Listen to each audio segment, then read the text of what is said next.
Manchester United need to sell players so we can fund what is hopefully going to be a big summer of recruitment.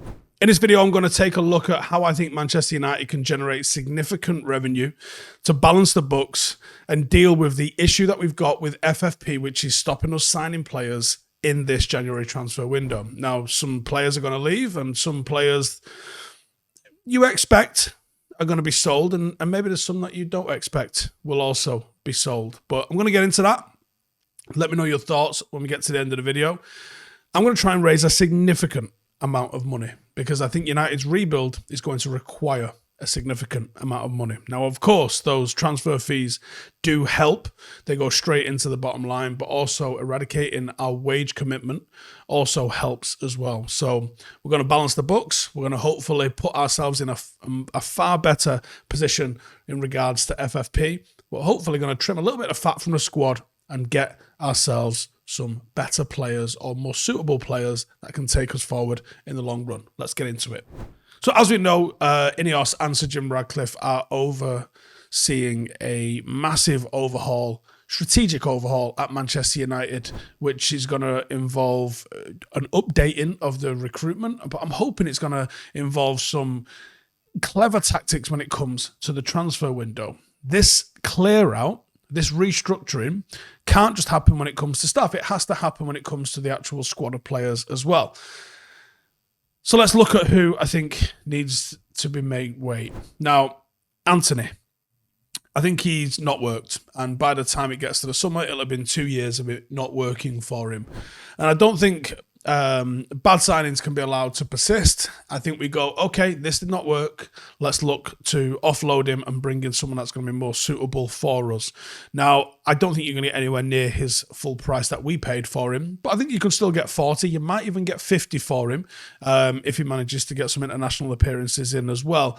So we invested heavily into Anthony. And obviously his relationship with Ten Hag meant that that was going to be one that probably harms Ten Hag if it doesn't go well, because he can't say he didn't know about him. He should have known about him.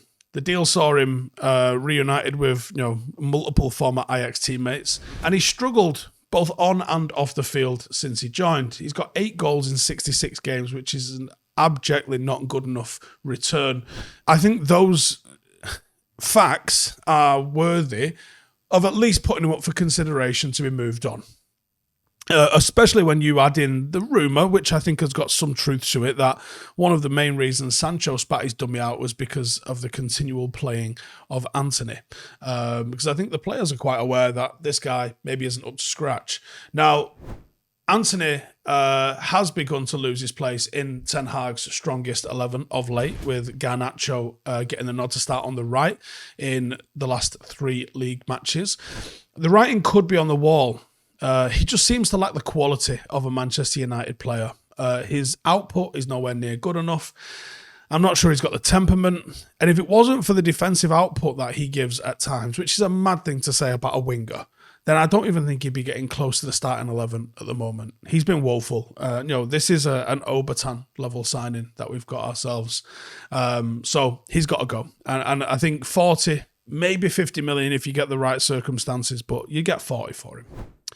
Sancho. Now, this was probably an obvious one. I think everyone sort of expected this one to be on this list, but he's been a disappointment on and off the pitch. 82 games, just 12 goal contributions compared to the outrageous numbers that he was putting up in Dortmund prior to us signing him.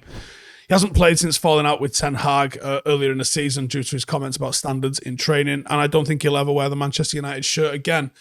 He's refused to apologise, and then Ten Hag reacted by making him train alone. Ratcliffe is supposedly on board with the idea of offloading Sancho, but that's easier said than done. He is on a monster contract in excess of 300 grand, which does not expire for another 2.5 years at the current time. So the only plausible exit route, the Saudi Pro League.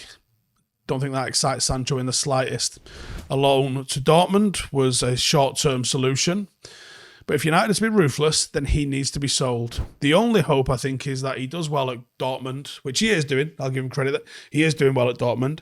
That hopefully continues to put money on his value, and maybe people write it off as that, well, United are a shit show and no one was going to succeed there.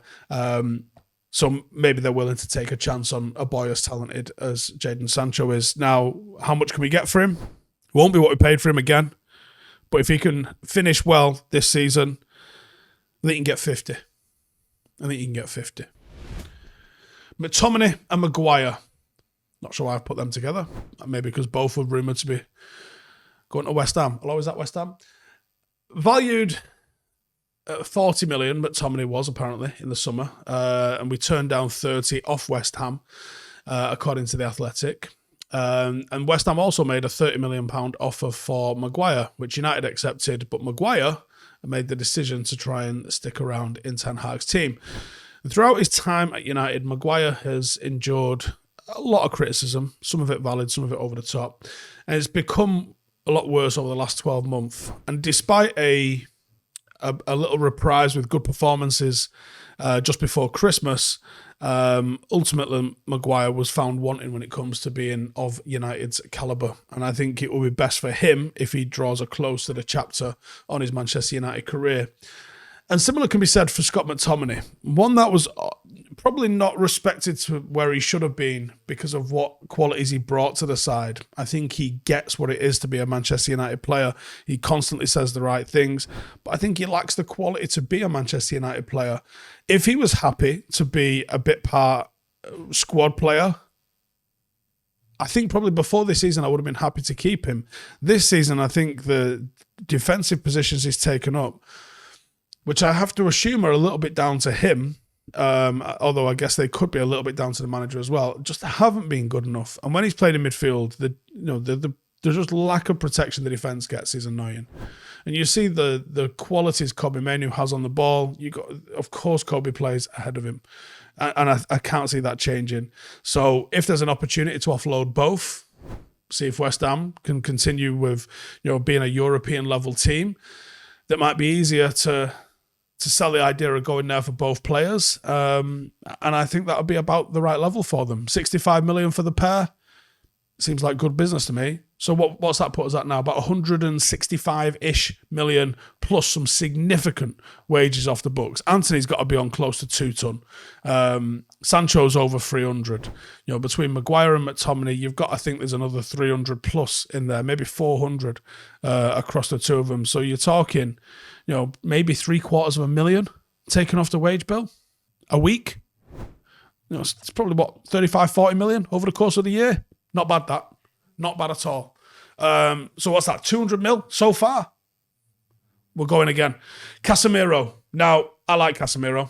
This is not any sort of comment on his ability whatsoever, but we need to start building towards the future. And you're going to make a decision on Casemiro. If he doesn't go this summer and he isn't replaced this summer, it will be next summer.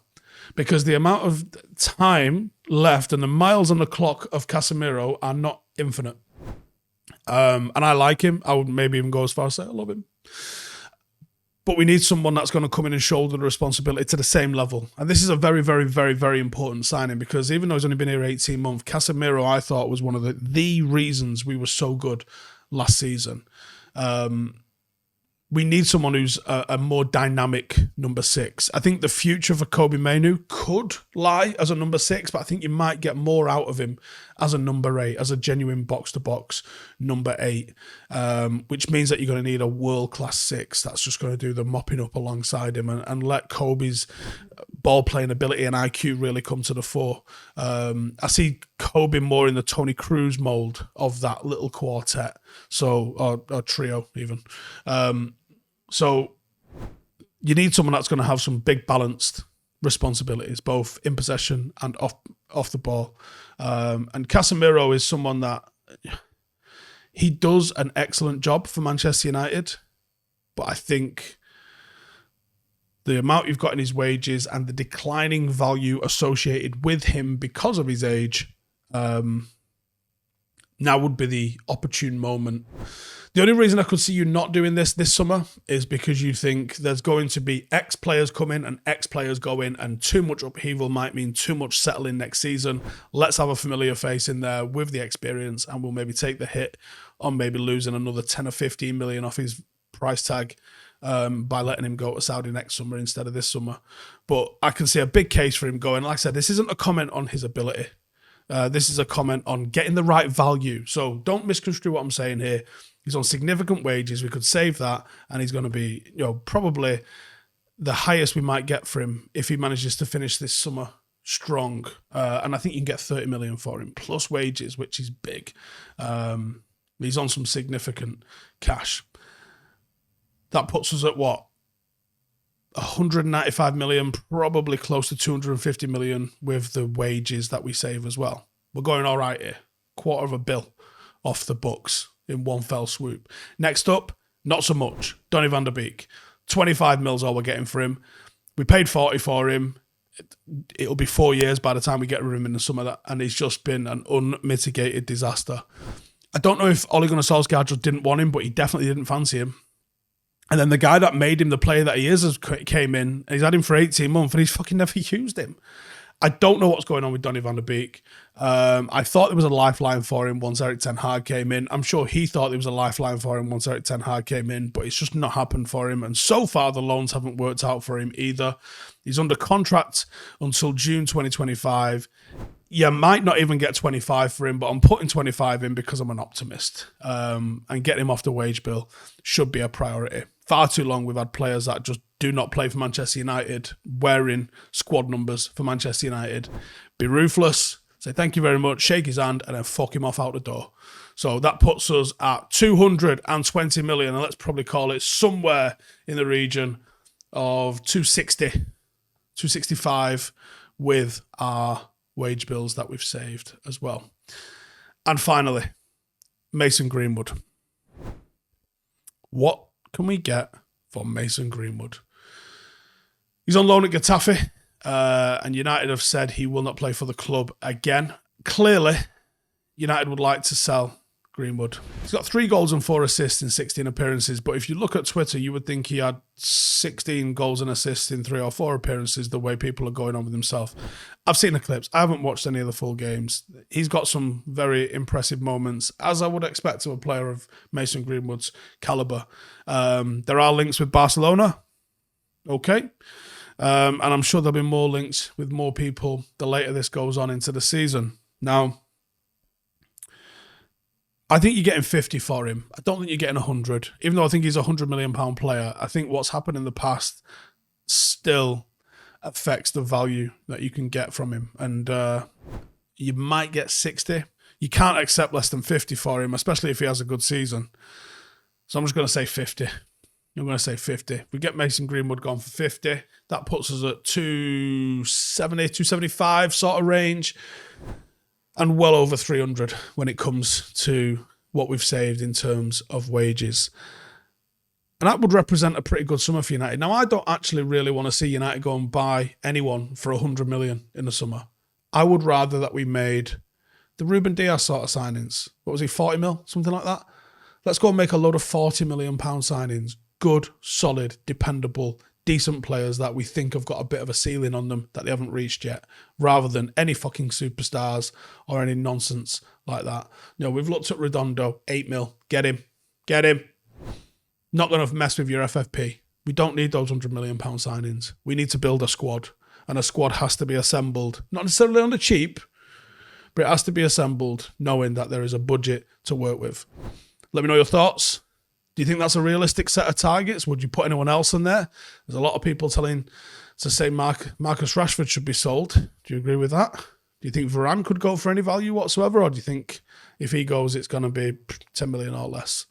Let me know your thoughts in the comments. I'll see you in the next one. Hey, thank you for watching the video. If you are new around these parts, then don't forget to subscribe. My channel is proudly supported by my community on Patreon. If you'd like to get a little bit of extra content, a Discord group, meetups, five-a-side games, weekly podcasts, behind the scenes, and even an occasional bit of transfer news as and when I get it, then for the price of a pint, you can show your appreciation for the content that we make and get some goodies for doing so as well. Check the link in the description or click the button right here. You'll also find all of my socials here too if you want to follow me on any of those platforms. Nice one.